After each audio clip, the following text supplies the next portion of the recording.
আমরা এখন যে পার্টটা স্টাডি করছি এটা একটা কোয়েশ্চেন ধরতে পারো। Using Kirchhoff's law find the balancing condition of Wheatstone bridge. Very important একটা কোয়েশ্চেন, ভেরি ইম্পর্ট্যান্ট একটা টপিক। এখানে যে সার্কিটটাকে দেখছো রাইট সাইডে, এটা হচ্ছে একটা হুইটস্টোন ব্রিজের circuit. R1, R2, R3 and R4, four resistors are there along four arms of the Wheatstone bridge, and a galvanometer is connected. এই দুটো পয়েন্টের মধ্যে একটা গ্যালভানোমিটার ক্যাপিটাল জি এটা কানেক্টেড রয়েছে। এবার এই ব্যালেন্সিং কন্ডিশন মানে যখন গ্যালভানোমিটার নাল পয়েন্ট শো করবে, ঠিক আছে? গ্যালভানোমিটার নাল পয়েন্ট শো করা মানে জিরো ডিফ্লেকশন। গ্যালভানোমিটারের মধ্যে যে হ্যান্ড থাকে মানে যে কাঁটাটা থাকে তার কোনো রকম ডিফ্লেকশন হবে না। Galvanometer shows zero deflection only when no current passes through the galvanometer. গ্যালভানোমিটারের মধ্যে দিয়ে কোনো কারেন্ট যদি পাস না করে তাহলে তখন গ্যালভানোমিটার নাল পয়েন্ট শো করবে। ওই যে সিচুয়েশনটা ওইটাকে বলা হয় balancing situation of the Wheatstone bridge. তো আমরা এখানে ফার্স্টে যেটা করেছি সেটা হচ্ছে কার্শফস কারেন্ট লকে ইউজ করেছি।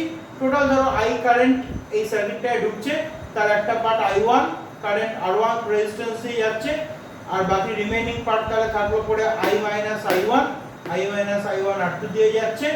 এই I1 যখন এখানে এসে রিচ করছে তার একটা পার্ট IG মানে গ্যালভানোমিটার কারেন্ট, সেই IG গ্যালভানোমিটার কারেন্ট হচ্ছে নিচের দিকে নেমে যাচ্ছে।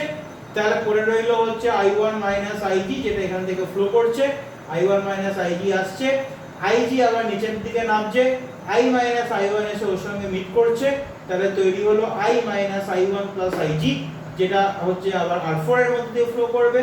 আবার এখানে I1 মাইনাস IG এসে এই পয়েন্টে আসছে, আর I minus I1 plus IG এই পয়েন্টে যাচ্ছে।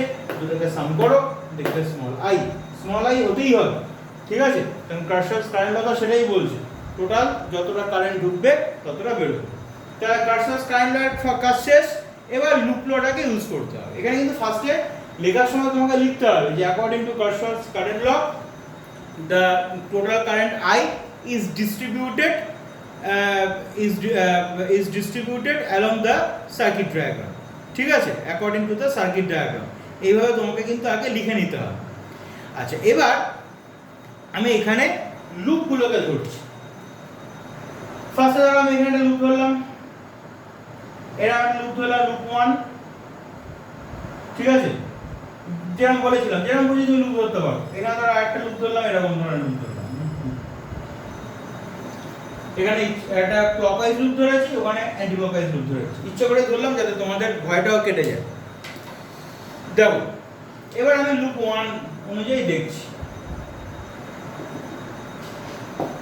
লুপ 1 কি বলছে? আমি এখান থেকে স্টার্ট করছি, আমি যেদিকে যাব লুপ 1 বরাবর এইভাবে আমি হেঁটে আসবো। তাহলে লুপ 1 বরাবর আমি স্টার্ট করছি, আমি যেদিকে যাব কারেন্ট যদি সেদিকে যায় পজিটিভ, কারেন্ট যদি আমার কথা না শোনে উল্টো দিকে যায় তাহলে কারেন্ট নেগেটিভ। তাহলে আমি এদিকে যাচ্ছি, তাহলে ক্লকওয়াইজ, তাহলে এইভাবে ঘুরছি। তাহলে এই দিকে যখন যাচ্ছি I1 ও আমার দিকেই যাচ্ছে, তাহলে I1 পজিটিভ, তাহলে I1 R1। তারপর এখান থেকে নিচের দিকে নামছি, তাহলে IG ইনটু G।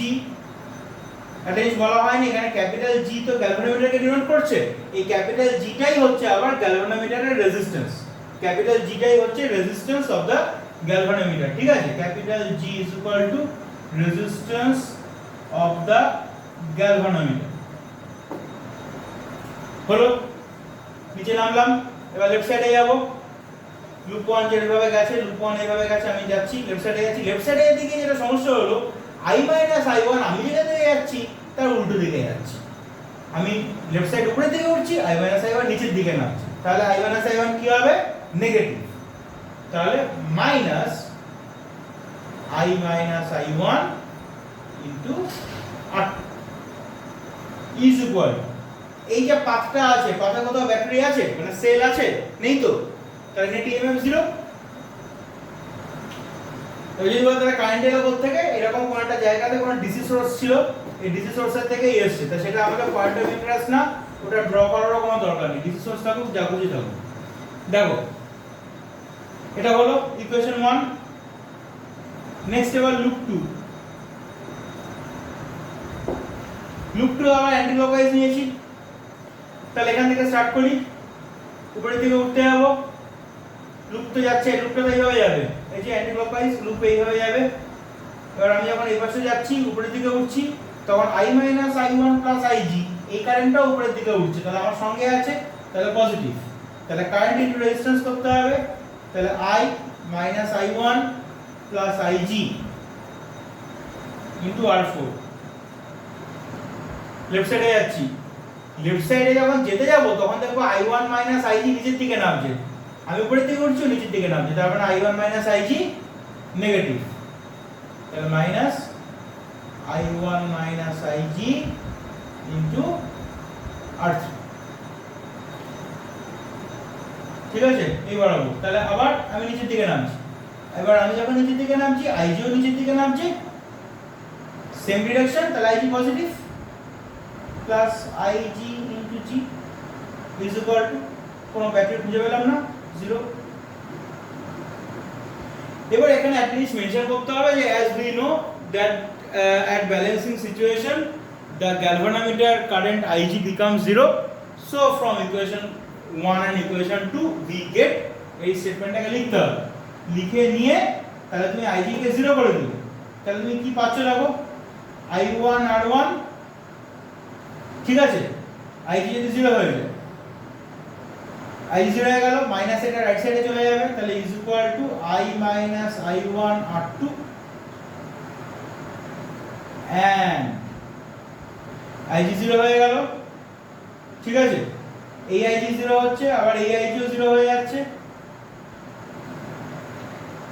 এই IG ও 0 হয়ে যাচ্ছে, তাহলে কি থাকছে দেখো, আমরা ইচ্ছা করে এইটাকে লিখছি লেফট সাইডে, নিয়ে যাচ্ছি রাইট সাইডে, মাইনাসটা প্লাসে ও পাশে চলে যাবে, তাহলে I1 R3